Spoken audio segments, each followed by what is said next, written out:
civilization was Christian. So the Bible, Old Testament, identified what are evils, what are okays, etc.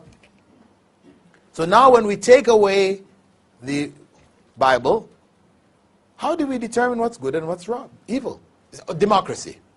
We have a principle here. Democracy, where the majority agree on something, that's what's good.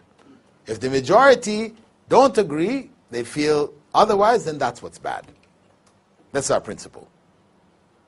What that does, of course, is it removes any solid basis for morality in the society. Because if the majority feels something is good today, it's good. If they think it's bad tomorrow, it becomes bad. What was bad today can become good. So, where is your basis? And that's exactly what has happened in the society. That the values that were held have been turned upside down. Before the 70s, if you asked anybody in the 60s, for example, about homosexuals, they would say, oh, bad people, corrupt, sick, an abomination unto the Lord, as in the Old Testament. And the psychiatrists considered them to be ill. They had all these treatments in their psychiatric manuals, electric treatment, drug treatments, all kinds of treatments for them. But by the middle 70s, things turned around. All of a sudden, you ask the average American, what's the case of homosexuals? They say, alternative lifestyles. It's just another way of living, Different strokes for different folks. That's how it's put, Who am I to say? I personally not, but if they wanted to be that way, that's their thing. It's okay. And the psychiatric profession removed the illness of homosexuality from the book, and they replaced it with what? Homophobia. Those people who still have the nerve to consider homosexuals to be sick and, despicable, etc., these people are now sick. And they need to go to the psychiatrist and get, reprogrammed, corrected, right? And I don't know if you've been following the news, but recently I was banned from Germany for life, right? I gave a lecture in Germany, in Frankfurt, Germany. This is just 2 months ago. And alhamdulillah, big public lecture. After it, 17 Germans accepted Islam. Alhamdulillah. After that, on my way to the hotel, the German SWAT team came and surrounded the car and took me down to the police station and read me a manifesto from the mayor of Frankfurt saying, you are banned from Germany for life. Why? Because you advocate the execution of homosexuals. I said, what? How is that?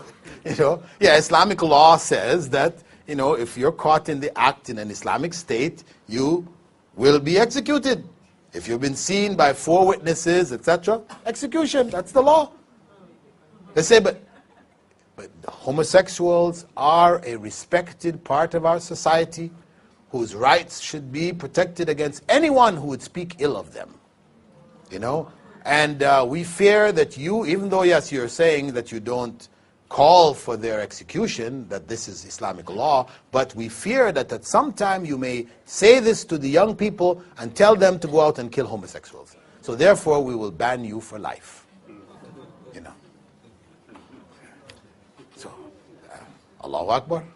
This is their position. And of course, this is just an ongoing saga with the homosexuals. So if you go on YouTube and you click Islam and homosexuality, there's only one lecture, mine. I gave one lecture, a part of a series of lectures, which basically was in defense of Islamic law and its rulings concerning adultery, theft, etc. It talked about many other things, but among them was homosexuality and its punishment in Islam. It was a lecture given in defense of Islamic law.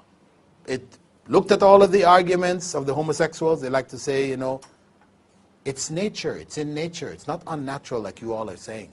Because we can find a fish off the coast of Japan who, when the male mates with the female, he now starts to act like a female. So the other males come and try to, mate with him, and that way they don't get to his female.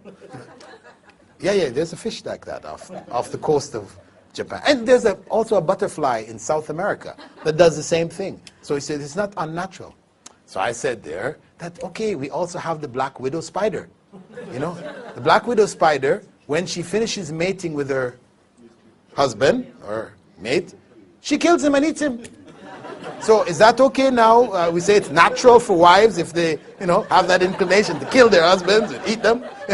So I said, so I went through their genetic arguments and all the different arguments, and I showed that they were false. So I've attacked the homosexuals according to their judgment, because it is not for them, it's not enough to say, well, okay, we accept you. You have the right to make your choice. No, they're saying, don't even say anything against us. Not only toleration, we want to be respected and liked. And they have now introduced into the educational systems of the West.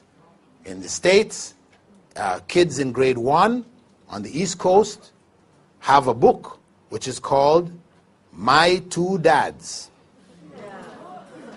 Yeah, grade 1, My Two Dads. In it, Johnny has 2 dads, Tommy has a dad and a mom. But Johnny's 2 dads, they're really great guys. They take him to the beach, they take him to the playground, they take him here, they take him there, to get the children used to the idea of 2 dads. In England, the book they have is called The Prince. Grade 1, grade 2 students. The kingdom of so-and-so, they had a prince who they were trying to get a wife for. The parents were bringing this young, beautiful princess and this one. But no, he didn't like this one. Finally, he met another prince. And they liked each other, and they were close, and they were, very subtly feeding these ideas into the society. So they are coming at that civilization, they're coming at them in full force. In full force. And of course, it's coming at us too. Because from there, it comes to us. It's just a matter of time.